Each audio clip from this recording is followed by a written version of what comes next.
Everybody watched her dance. Guys and girls alike just couldn't seem to break away from that hypnotic sway.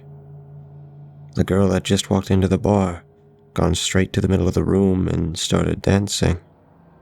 Just like that, we were all under her spell. Had I known then what I know now, I would have turned and run as far and as fast as I could. I would have tried to, anyway. It was hard to describe, but just one look at that girl was enough to ensnare you. She was perfect.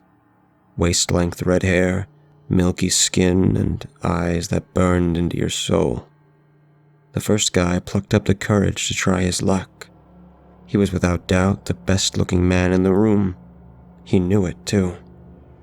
He walked over to her and opened his mouth to say something, but she put a finger to his lips before any words could escape them, smiled, and shook her head. Something about the way she turned him down hit me like a mace to the stomach. It was without doubt the most brutal thing I'd seen. She didn't insult him, didn't laugh at his face or throw a drink over him. She let him know, without saying a word, that she would never deign to let him so much as speak to her. Other men and women approached over the course of the evening. Every one of them rejected.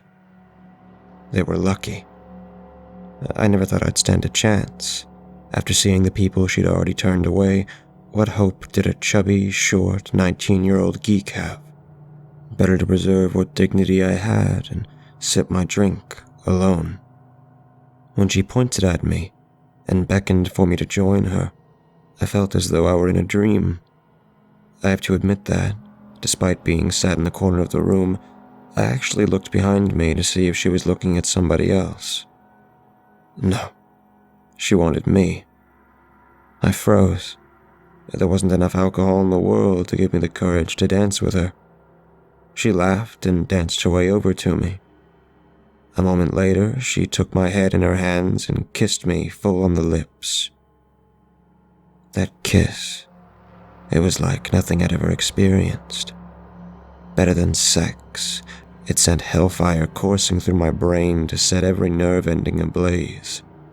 Every forbidden, perverted thought I'd ever had came rushing through my consciousness. I felt proud to be an animal, a creature whose instincts compelled it to lust and violence. Nothing was beyond me. I could do whatever I wanted to whoever I wanted. And then it was over. Humanity came flooding back.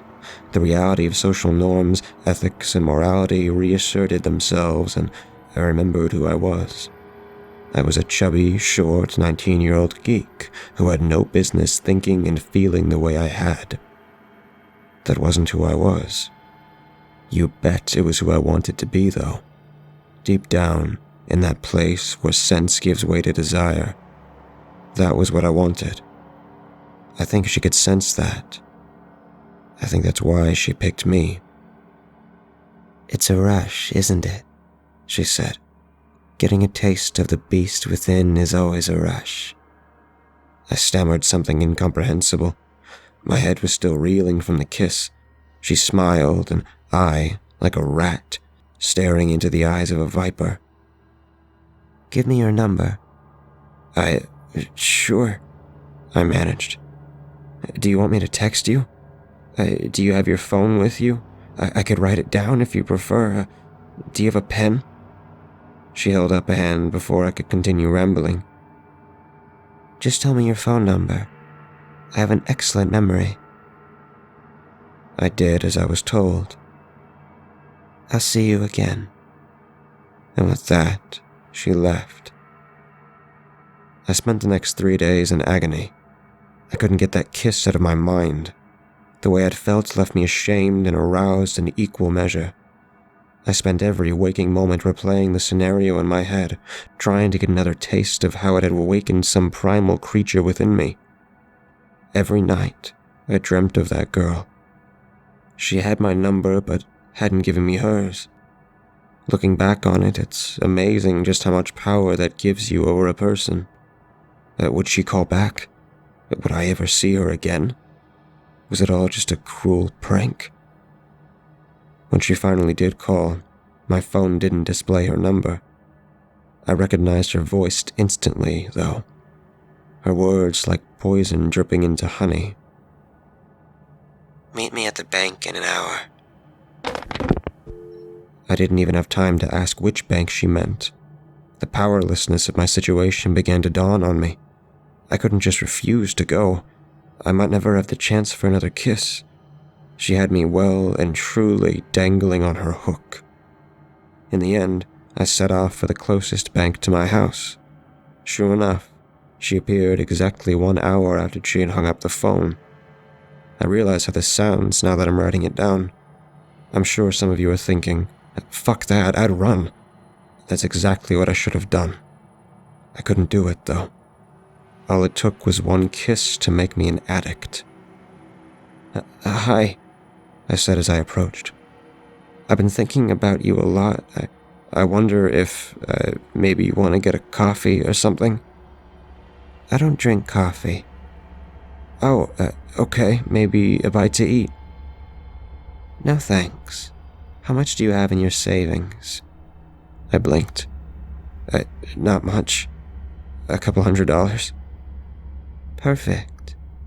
You can make an ATM withdrawal. Not as many questions that way." "You want my savings?" I said it half as a question, half as a statement. I couldn't quite believe what I was hearing. "That depends. Do you want another kiss?" I shook my head. Enough was enough. This was some kind of scam, and I wasn't going to be a victim anymore. All I had to do was turn around and walk away. I didn't need another kiss. As soon as the thought entered my head, my body rebelled. My skin itched and my palms started to sweat. I gritted my teeth against a sudden rush of pain in my stomach. Money wasn't everything. Another kiss was worth it. I withdrew the cash. "Good dog," she said. She leaned in and kissed me. It wasn't as good as the first time. The first time, I had never experienced anything so intensely pleasurable. Even so, the feeling of power and fertility I'd been trying in vain to remember flooded me once more. All those dark little thoughts and urges resurfaced, and I knew there was nothing bad or wrong about them. Humans are animals. Animals fight and fuck. Animals rape and kill. The sensation receded, leaving me feeling confused, guilty, and turned on. I opened my eyes, and she was gone. "You know you can tell me anything, don't you?" my mom said. Since Dad passed away, Mom had been trying to be extra motherly to me and my sister. Fully cooked breakfasts, family board game nights, the works. She looked at me with deep and genuine concern. I'm fine," I lied. "Just flu or something." It had been 3 weeks since my last kiss. Nothing else mattered. Not food, not sleep, not even family. My whole body ached with the need for another kiss. My skin crawled as though insects were burrowing beneath it. Every time I drifted into unconsciousness, my dreams were full of monsters and suffering. I rolled over in bed. I didn't want to look at my mom. I couldn't face her. "I love you, Jason." I didn't reply. My bedroom door shut and my mom's footsteps faded away. I heard a faint sob. I screwed my eyes shut and tried not to think about my last kiss. It was impossible. I may as well have tried not to breathe. "It's drugs, isn't it?" my sister said. I hadn't heard her come in. No, Alex, it's not drugs." "Bullshit." I sighed, rolled over, and looked her straight in the eye. "It's not drugs." "Right, okay then. Let's pretend I believe you. If it's not drugs, what is it? It sure as hell isn't flu." "A girl," I sighed. "A girl.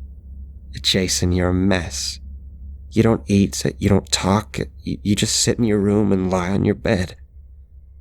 I get that love can be rough, but come on. I don't love her." "What?" "I said I don't love her. I fucking hate the bitch, okay?" Alex took a step back. I hadn't realized I'd been shouting. I sighed. It felt good to tell the truth, even if it was only a partial truth. I did hate the girl who kissed me. I hated her for what she'd done to me. I hated her for not calling me for 3 torturous weeks. I hated her because I so badly wanted another kiss. What's her name? Whatever she did to you, I'll knock her out for it. I don't know her name. My phone buzzed. I answered straight away. Meet me at my house. I'll text you the address. That was her, wasn't it? Alex said. No. Don't lie to me. Where are you going? Out. I pushed my way past her. She grabbed me by the shoulder. I spun around, almost ready to hit her until I saw the dampness in her eyes. Please don't go to her. I took her hand off my shoulder. I wanted to hug her, to apologize to her, but I was too ashamed. With my head down and tears running down my face, I left. The girl's house was on the outskirts of town, where the city started to give way to the countryside. To call the building a house would be like calling the works of Salvador Dali doodles. The thing was a mansion, secured behind enormous walls topped with vicious barbed iron railings. As soon as I approached, the gate opened for me, allowing me into a driveway the size of a small street. As I walked towards the front door, I took a moment to look at the garden. I didn't recognize most of the flowers, but I knew foxgloves and nightshades when I saw them. Beautiful and deadly flowers. Here and there, the garden was studded with marble sculptures. Each one depicted a naked person in agony. There were men impaled on spikes or being sat on by slavering wolves. Women wept as their bodies were engulfed in sculpted flame. She stepped out of the front door, her face split by a cruel sneer. I want you to give me a present, she said in a sing-song voice. Her hands were held behind her back. What do you want? I asked. I'd intended it to come out as a hiss. I wanted to show her I still had some power over myself. Instead, the words came out as a whimper. Nails. Nails? I repeated. My thoughts turned to the marble sculptures and the tortures a little bit of sharp metal could inflict. What do you want nails for? I want your nails. Oh, okay. I was suddenly relieved. Whatever. Do you have any scissors? She laughed and shook her head. From behind her back, she produced a pair of pliers. No, I whispered. Yes. Not like that. Please, not like that. She pouted and held the pliers out to me. No nails, no kiss. I swallowed back a sob. I could already feel my heart beating out a maniac drum roll. The thought of what I had to do knocked me sick. The thought of not getting another kiss was like having red-hot needles pushed into every pore. I took the pliers. For a long while, I stood there, just looking at my hands. My consciousness seemed to be coming from somewhere else, as though I was watching my own body from another plane of existence. I closed the pliers on the nail of my left thumb and started pulling. The pain was unbearable. I watched through tear-blurred eyes as, millimeter by millimeter, a red line grew at the base of my nail. My fist clenched around the pliers and I pulled with all my strength, screaming with agony as I did. The nail moved less than a centimeter. I wasn't going to be able to pull it off in one go. That's it, she crooned. Just ease it out. Don't worry, it'll grow back. Minutes crawled by like hours. I screamed until I could only choke. With one last pull, the nail came free. My hands shaking and wet with blood and sweat. I put my thumbnail into her cupped hands. Despite the snot dribbling down my face, I leaned in for my kiss. She backed away. No, that's no good. I gave you my fucking nail, I cried. I hated her more than I thought was possible. I said I wanted nails. Plural. You have another thumb and 8 fingers to go. I pulled at my hair, waiting with frustration, pain, and anger. She stepped forward and tousled my hair. Oh, poor little doggy doesn't want his kiss. I made a grab for her. If she wouldn't give me a kiss, I'd take one from her. The moment my hands touched her, something like an electric shock passed through my hands and burned its way down to my feet. Searing agony knocked me to the ground. It took me a good 15 seconds before I could breathe again. Just for that, she hissed. I'll have your toenails as well. 3 months passed with no call. My last kiss had barely been enough to take the edge off the pain. As you might expect, my mother and sister were horrified when they found out what I'd done to my fingers and toes. They phoned the police straight away. I told the officer what I could. The description I gave had matched any number of women.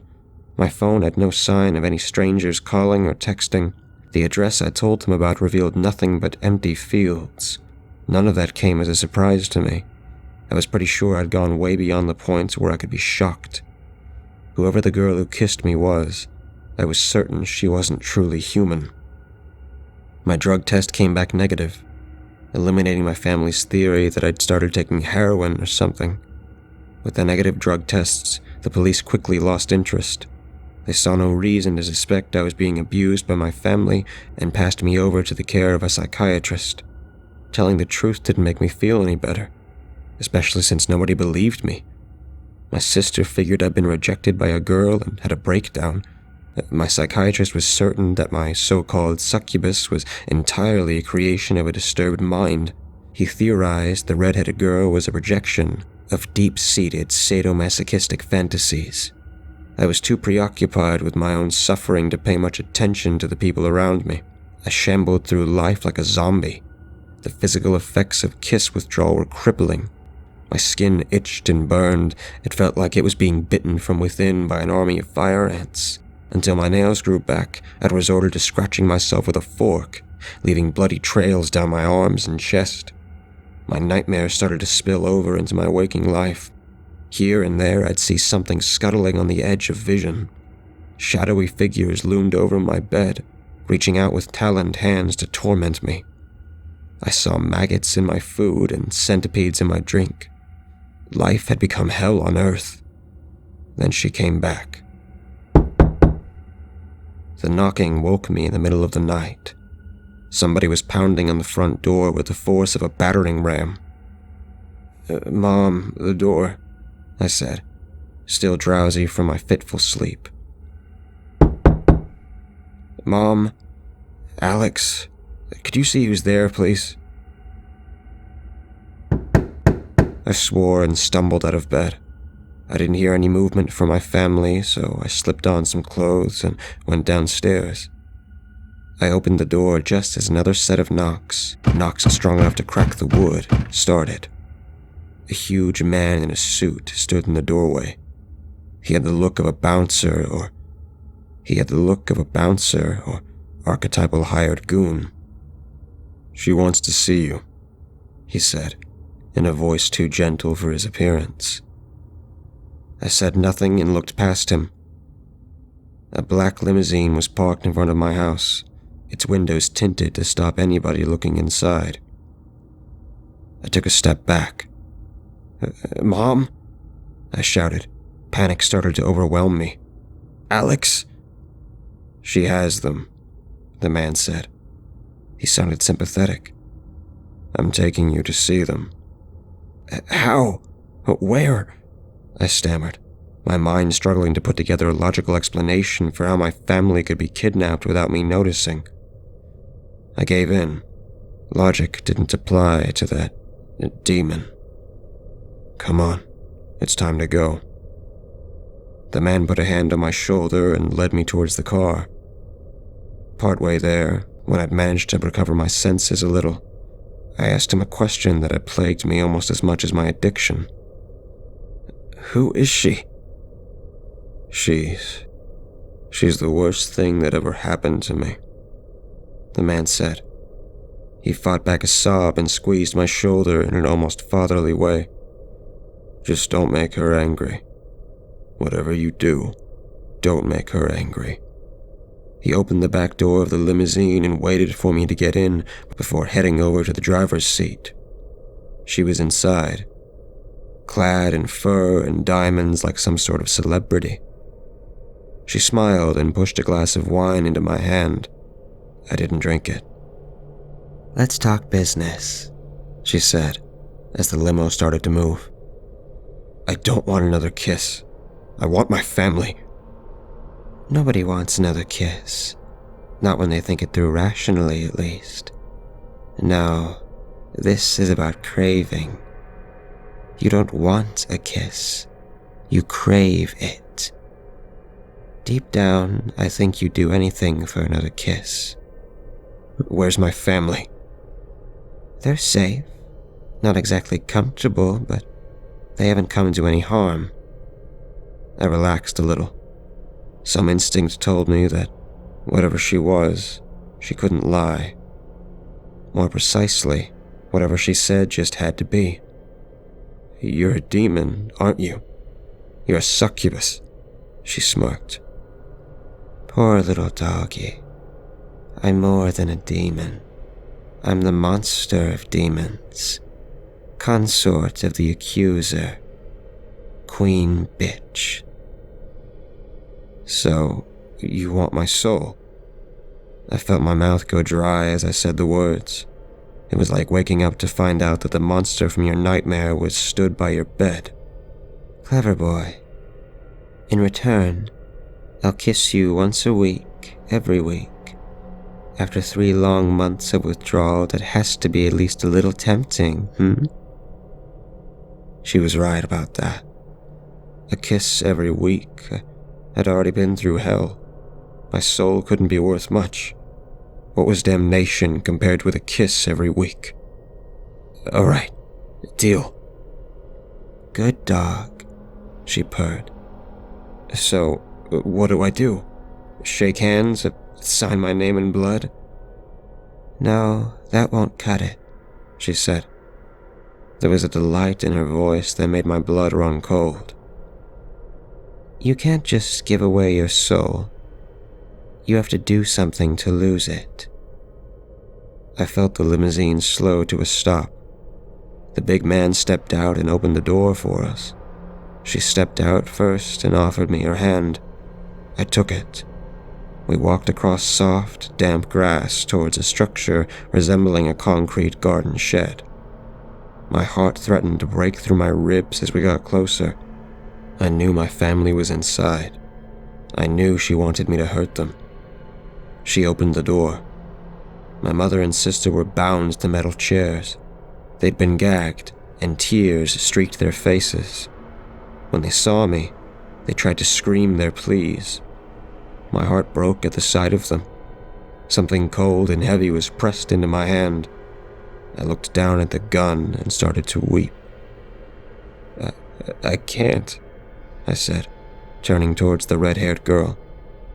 "I can't shoot them." "Oh, you poor puppy," she said in a mocking sympathy. "The gun isn't for them. It's for you." "For me?" "Yes. It's for if you want to back out of the deal. Put the gun to your head, pull the trigger, and you have my word I'll let your family go." I didn't have to think about it. I aimed the gun straight at the bitch. She pulled a melodramatic face of shock. "Oh, wow. Didn't see that one coming. Here's the thing. If you shoot me, I won't die. I can't die. What I can do is make damn sure you, your mother, and your whore sister spend many a long year just wishing you were dead." I turned the gun away from her and put it to my own head.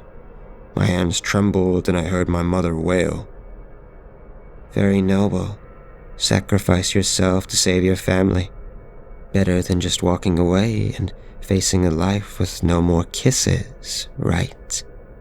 She put a certain emphasis on the word kisses, and the effect was instantaneous. My mind turned straight to the thought of that first kiss. I couldn't shake the memory of just how good it was. She cocked her head and sneered. She knew she'd got me. Mind you, a kiss a week. Now that can be heaven on earth. It'd be cruel of your family to stand in the way of your happiness, wouldn't it?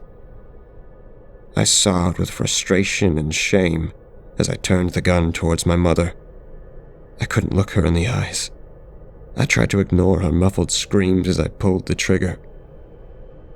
The shot echoed across the countryside. I'd missed. The red-haired girl held my wrist, pointing the gun a foot above my mother's head. I stared at her in confusion.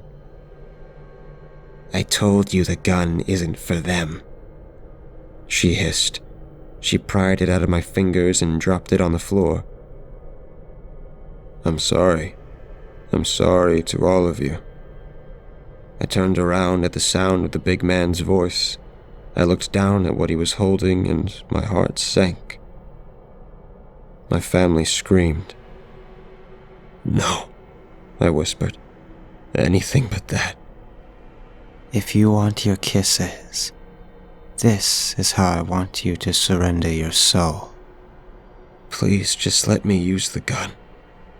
No. I took a few trembling steps towards the big man, knowing that I stood on the precipice of damnation, knowing that if I did what she wanted me to do, I deserved to go to hell. A kiss every week. Every week. I couldn't stop myself from thinking about it. I took the kerosene and matches